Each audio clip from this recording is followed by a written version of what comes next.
പ്രത്യേകിച്ച് വിദ്യാർത്ഥികളെ സംബന്ധിച്ച് പഠനം മാത്രമല്ല കളിയും കാര്യമാണ്.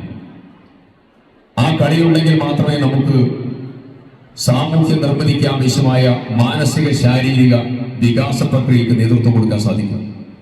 ഇന്ന് സമൂഹത്തിൽ വളർന്നു വന്നുകൊണ്ടിരിക്കുന്ന ലഹരിക്കെതിരായിട്ടുള്ള കനത്ത പ്രതിരോധത്തിന്റെ ഏക മാർഗം കളിയിലൂടെ വിദ്യാർത്ഥികളെ പ്രതിരോധിക്കാൻ പര്യാപ്തമാക്കുക എന്നുള്ളതാണ്. ജില്ലാ പഞ്ചായത്ത് ആവിഷ്കരിച്ചിരിക്കുന്ന അതിപ്രധാനമായിട്ടുള്ള വൺ സ്കൂൾ വൺ ഗെയിം പദ്ധതി ഏറെ മനോഹരവും മറ്റുള്ള ഒരു ജില്ലാ പഞ്ചായത്തും ചെയ്യാത്തതായിട്ടുള്ള പദ്ധതിയാണ്. ഇത് ആവിഷ്കരിക്കാൻ നേതൃത്വം കൊടുത്ത ജില്ലാ പഞ്ചായത്തിനെ പ്രത്യേകം അഭിനന്ദിക്കുന്നു. കുട്ടികളുടെ പ്രധാനമന്ത്രിയായിരുന്നു രാഷ്ട്രശില്പിയായ പണ്ഡിറ്റ് ജവഹർലാൽ നെഹ്റു.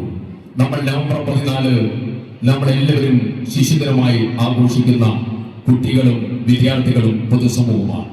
പ്രിയപ്പെട്ട ചാച്ചാജിയുടെ പ്രിയപ്പെട്ട കൊച്ചു പൗത്രി പ്രിയപ്പെട്ട പ്രിയങ്ക ഗാന്ധി ഇന്ന് വയനാട് ജില്ലയിലെ വിദ്യാർത്ഥികൾക്ക് വേണ്ടിയിട്ടുള്ള വൺ സ്കൂൾ വൺ ഗെയിം പദ്ധതിയുടെ ഉദ്ഘാടനത്തിന് വരുന്നു എന്നുള്ളത് നമ്മെ എല്ലാവരെയും സംബന്ധിച്ച് ഏറെ ആഹ്ലാദകരമായ നിമിഷമാണ്.